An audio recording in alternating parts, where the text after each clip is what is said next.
The latest tech. I'm Alexa. I can answer your questions. Interviews. And we are evolving, and we are seeing an amazing opportunity that is happening. Accessibility. Accessibility is one of our core values. This is DoubleTap TV. Welcome to another edition of DoubleTap TV. Thank you guys so much for getting involved every single week. Our email address is feedback@doubletap.online. On Twitter, we are @DoubleTapCanada, and use that hashtag, which is AskDoubleTap. I am Mark AFLALO, joined every week by Stephen Scott. Stephen, I had a brilliant idea as I'm just talking about people getting involved in the show, and that is doing a show all about your questions at home, because we get lots of emails, we get voicemails because of the live show now on AMI Audio. So why not do a show dedicated to our audience, to our viewers, and answer their questions? I mean, they have so many really, really good questions that spark ideas for new shows. So why not do a show all about them? Yeah, and sometimes it's the simple questions that lead us to the better answers for people, right? Because, we want to not just hear about, well, what's better, the iPhone 12 or the iPhone whatever. We want to hear, your specific questions around tech you're using, issues you might be having, queries that you might have that when we answer it, we can help everyone else. But this week, Stephen, we're kind of blasting back to the past in order to talk about something new. And that is the Apple Watch Series 6. More importantly, though, I think really it's about the Apple Watch in general. I love the Apple Watch. And it's weird because people always ask me, why do you have the Apple Watch? And my answer is always the same. I actually have no idea. I don't really know what I use it for. I can't really pin it down to one or a specific thing that makes it amazing.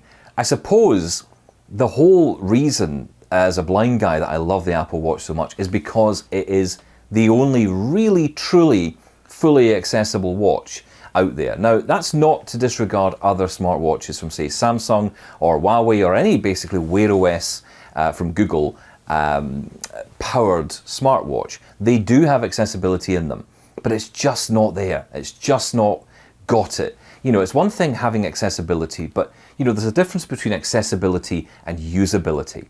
And it has to be usable.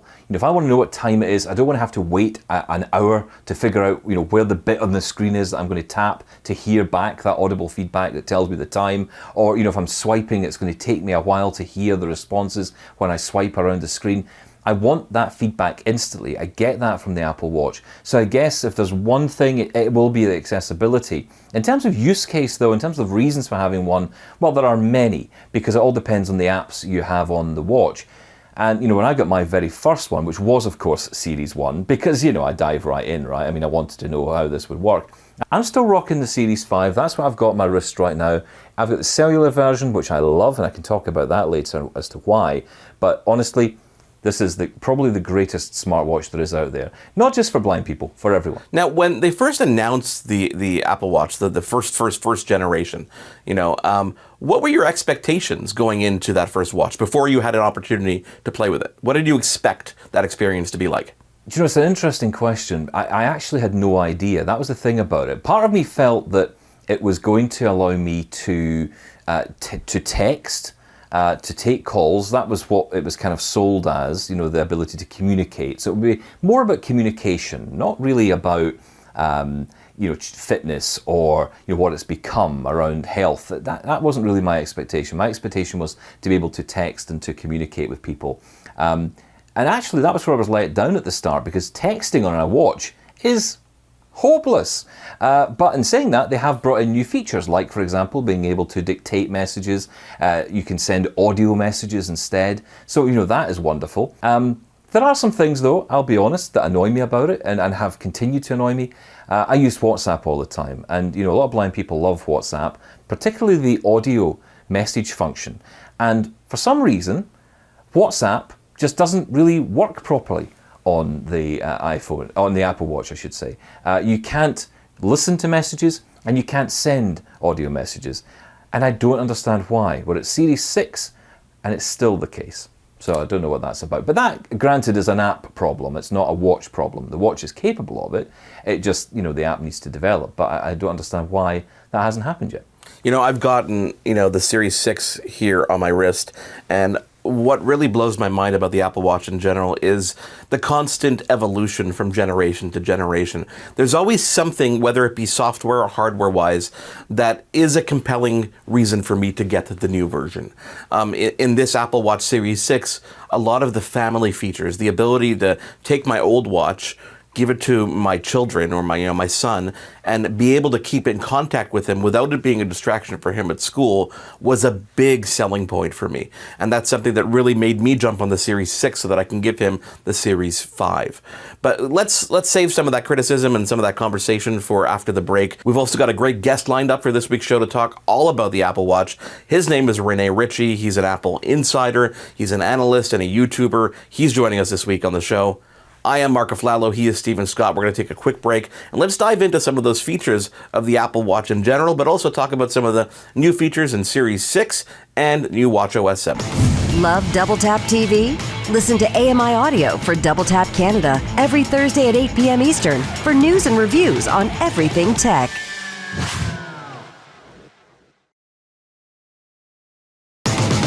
This is Double Tap TV. We are back on Double Tap TV. Thank you guys so much for being here.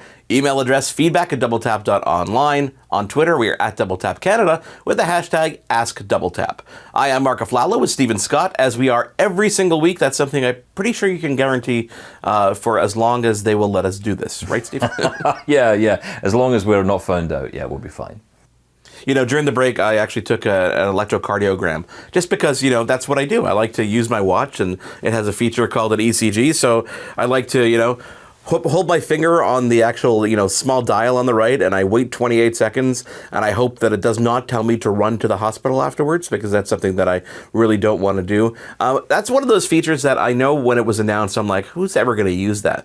But it's amazing when you've got hypochondriacs around you, who are constantly worried about things like their health and their heart and their breathing and anything else that, could possibly ail them. A little thing like ECG on your wrist could actually calm those thoughts around you. Yeah, I mean, it's one of those things. I think people who tended to, my dad used to do this. I remember the day he bought a medical dictionary and he brought it into the house. And it was from that day forward that he became a hypochondriac. Whatever was in that medical dictionary, he had.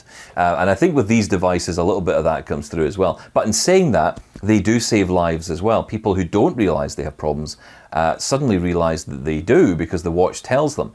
One thing that fascinates me, and it's been in the Apple Watch now for a couple of years, is this breathe feature, where when you're wearing the watch, if you're maybe just getting a little bit too excited, or maybe your heart rate is raising a bit too high, the watch will actually come up and say breathe. And at first I got a bit annoyed by that. I'm thinking, how dare you tell me to breathe? And then suddenly I'm getting more angry as a result of it telling me to calm down. But actually it does help, and what I've realized is they seem to have refined that feature over the years so that it is, I clearly do feel a bit more agitated at that moment when it tells me to breathe. And I just stop now and go, right, hang on, I need to start breathing for a minute. So it is actually aiding me through my day. And the health features, although that wasn't something I ever thought the Apple Watch would benefit me with, I'm now realizing it does. I have heart problems, I have issues with my heart, and for the past few years my Apple Watch has been monitoring that, because you're able to set, for example, high heart rate and low heart rate, which is really important as well. That's the issue I have. It's not that my heart goes too fast, it's that my heart goes too slow. Even my heart, Mark, is lazy. It doesn't go fast. So, for that reason... that breathe feature, it's funny that you say that it annoyed you when it first came out. I can only imagine what your reaction was like when the hand washing feature came out in the latest generation. No, I can't be bothered. Is that something you snoozed immediately? You turned off? Let's get rid of this thing. I just stopped washing my hands. I'm only kidding. Don't write in. Of course I wash my hands sometimes. I'll just take my watch off. That's the solution to that. But I mean, other health... I don't have the Series 6, but other health benefits of the Series 6... you've got the 6 there, is this new blood oxygen level monitor. That's pretty cool. Yeah, it's a pretty neat feature of the Apple Watch, and it's got its own app now, and it's just literally just blood oxygen, and I'll give you guys an overhead kind of view of what's going on here. It works very similar to the ECG, whereas you got to keep it really tight on your wrist because it's using lights to measure, the bounce back in terms of the actual blood oxygen. I'm going to hit start here. It doesn't always work. It takes about 15 seconds to actually count down and take the measurements. You're supposed to keep perfectly still, so I'm trying to keep my left arm perfectly still where the watch is on right now. And the response, I've gotten some readings that were, 100%, 98%. I don't know about you, Stephen, but I find that even though there are so many apps available for the Apple Watch, I tend to only use it with the native apps that were built for it by Apple. Yeah. There's very few other apps that I use. Occasionally when I'm out biking, I'll use my garage door opener because I can. But again, that's built into the Home app because I've got a HomeKit-enabled garage door. So other than that and texting and things like WhatsApp, I really don't take advantage of many other apps for it because I find that they're all kind of a bit wonky in their own little way. Yeah, I'm exactly the same. I have one over here in the UK that I use for train times, and it works, once every 5 times I use it. And that's something that I think that app developers really have to sort out. And I think they have to sort it out on Apple's behalf because Apple clearly want to sell these units, but if you get the experience of, well, that app didn't work very well and this isn't very good, that's not a good experience. That's not fun at all. There's one feature that is built into the Apple Watch, which I thought would be pretty cool. It came into watchOS 6, I think, and it's the walkie-talkie feature. Now, do you use the walkie-talkie feature? I don't. Honestly, I wish more people had it enabled, and I wish it worked better because I really enjoyed it when it first came out. Yeah. My son and I use it all the time throughout the house, which is really fun. But I find that either other people don't turn it on, or it's just not reliably on all the time because I've tried to communicate with you and it says you're unavailable. Yeah. I've tried to communicate with Mitchell Whitfield, who's been on the show, unavailable. So I don't know if it's a reliability thing with walkie-talkie or if it's just people just not turning it on. No, it's just me not turning it on. That's as simple as that. Because do you know what? We do a lot of studio work, obviously, and what I realised very quickly was right in the middle of on air, someone would just start speaking to me, and I'm thinking, where's that coming from? And then I'd realise that my watch was talking to me. It's like, right, turn that off, never again. But interestingly, you mentioned your son. One of the great things about watchOS 7, which is available across Series 5, Series 3 as well, Watch, and Series 6, is the family setup feature. And this is pretty cool. So you can buy an Apple Watch, and you are able to set this up for your son. So your son could have his own Apple Watch without an iPhone. And I think there's not just sons and daughters are going to benefit from this, but family members who want to keep in contact with older people, and maybe that person doesn't want to have an iPhone or a smartphone. You can actually give them a watch, and you can set it up for them, and you're able to communicate with that loved one. But the biggest takeaway from that is just the ability to pair more than one Apple Watch with a single device, with a single iPhone. And that's, I think, the biggest takeaway of this feature entirely because, whether it be someone who has an Android phone or someone who doesn't have a phone yet. My kids have been using hand-me-down Apple Watches since they're 5 or 6 years old because they can. I have it, Why not let them play with it if they want to play with it? They want to be like daddy. They want to be like mommy. So you can give them a watch. But until now, I've had to use older phones that support the Apple Watch in order to set it up for them so they can kind of customize it, which has been honestly annoying because I'd rather sell those watches and make some money for it. But now the ability to pair multiple Apple Watches is definitely cool, and those school time features and those family features, absolutely a game changer for the way in which our kids can use the actual device. Yeah, definitely. And I think these new features that are coming in, and that's the great thing. You buy an Apple Watch today, even if you buy the Series 3, or you buy the Series 5, or you decide to go for the 6, or indeed the new SE as well, which is another option. You're still getting something which will be usable in 3 years' time, and you'll still get all the system updates for another couple of years at least. 3 years minimum, I would say. And you get the benefit of all the new features. And oftentimes, like me now, when I've got my Apple Watch, I've got the Series 5, as I was saying. I'm looking at the OS, I'm looking at the operating system, I'm looking at what's coming up next, and I'm getting excited about that. The new features that are in the Series 6, for me to make the leap from the 5 to the 6 doesn't seem right at the moment. I don't need the blood oxygen monitoring feature. I totally get the benefit of it, but I don't need it in my life, so I don't need to go out and spend the money on it.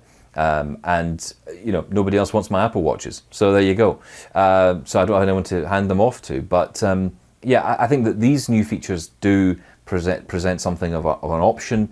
I just wish that Android would come up with a comparable smartwatch, and it hasn't yet. Maybe Google will one day, but they haven't yet. So for the moment, if you really want a good smartwatch, you really want an Apple Watch. Still to come, we're going to be talking to Apple analyst Rene Ritchie. He's on the deck, standing by, waiting to join us. It is Double Tap TV. He is Stephen Scott. I am Mark AFLALO. We take a quick break here on Double Tap TV. For more great Double Tap TV content, visit AMI.CA/DoubleTap. This is Double Tap TV. We are back on Double Tap TV. Again, thank you guys so much for being here every single week. Email address is feedback@doubletap.online. On Twitter, we are @DoubleTapCanada with the hashtag AskDoubleTap. Stephen, when I think of Apple and I think about all the YouTubers and the analysts and everybody who I follow, there's one name that always pops up. He happens to be a neighbor to me. He lives in Montreal. And his name is Rene Ritchie. And Rene joins us this week on Double Tap TV. Rene, thank you so much for being here. Great to be here. Yeah, it's great to have you here, Rene, on Double Tap TV. So here we have it. The new Apple Watches are out. We've got the Series 6. We've got the Watch SE. What are your thoughts? I like them. I think a lot of people are going to look at them, at least in our community, and say they're iterative. But I think it's really important to remember that most people, the vast majority of people, still don't have an Apple Watch or a smartwatch at all. And of the people who do, most of them have older watches. It's sort of just in the tech community that we feel obsessed to buy them every year and then complain about how you shouldn't buy them every year. But I think for a lot of people, Apple is just continuing to knock over roadblocks. Like, I was thrilled to get always on display. And I think this year athletes will be thrilled to have VO2 Max and SPO and the always on altimeter and features like that. I wanted to ask you about the Series 3 watch. Why do you think that's still there? Why didn't they just cancel that out and leave us with the SE and the Series 6? I think they couldn't get the SE down to the price that they wanted. They want to have an entry-level Apple Watch at around $200, maybe even lower if they can eventually do that. Again, because so many people simply don't have an Apple Watch yet. It's still an early adopter. It's not a mainstream accepted device yet. And if they were just at, closer to $300, higher 200s, closer to 300s, that would limit the market. Where at 200, I don't want to say it's an impulse buy, especially not in 2020. Which is just the worst year, but I think it makes it easier for people who are interested but don't want to spend a lot of money on it yet. We see new features such as family setup, where now you can buy an Apple Watch for someone, which I think is obviously great for kids. It's great for older people, parents or family members who want to look after someone who's older or younger. Getting them the ability to have an Apple Watch. But the question is this, just a ploy to get more Apple Watches onto people's wrists? I think it's sort of an intermediary step. It took when the iPhone was first introduced, it was dependent on iTunes, like an iPod was. You had to have a Mac or PC to do most everything with it. And then slowly but surely, especially with iOS 5 and iCloud, it became fully independent. You could just buy an iPhone. And the Apple Watch hasn't gotten there yet. And it's so much more constrained just as an environment, both for its compute power and its interface mechanics, that it's taking longer for it to get independent. But by doing things like the onboard app store and now things like family setup, you don't have to buy an iPhone for everyone just to have an Apple Watch. You still have to have an iPhone, but you don't have to have one per person anymore. And I think that's just one more step towards a truly independent Apple Watch, which is what I'm really looking forward to. I want to ask you about apps, Rene, because I have WhatsApp on my Apple Watch, and I was mentioning on the show that one of the things that irritates me is that I can't seem to be able to get things like audio messages from WhatsApp directly on my wrist. I've got to go back to my iPhone for that. So some of these apps are not fully developed on the watch. Do you think that's likely to change soon? I hope so. I think Apple might have made a mistake with the first generation of Apple Watch apps because they were maybe a little sensitive to the criticism that they didn't have apps on the original iPhone. It took them a year to get the App Store out. And so they did this weird thing with extensibility where you'd have the app logic on the phone, but the app interface on the watch. And it was a very limited and not a very good experience. And we eventually saw native apps, but they were WatchKit apps. They weren't fully native apps.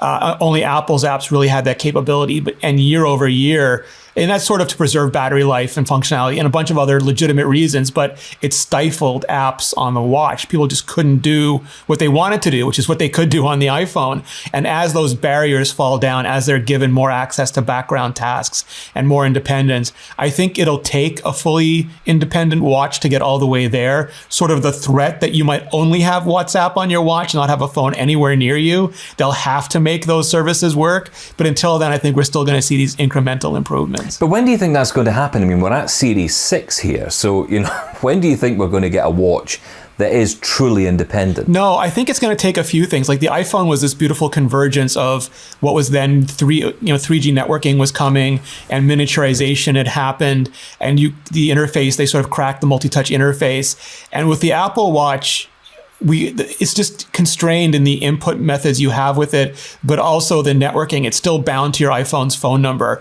It can do some things on its own, like make calls, but it relies on SMS relay. So it can't quite do everything you need it to do yet. And I don't know if, for example, 5G technologies will help, because one of the promises of 5G is to make connectivity ubiquitous for low-powered devices, but it's going to be things like that. It's just time is going to solve this for us. It's just a question of how much time.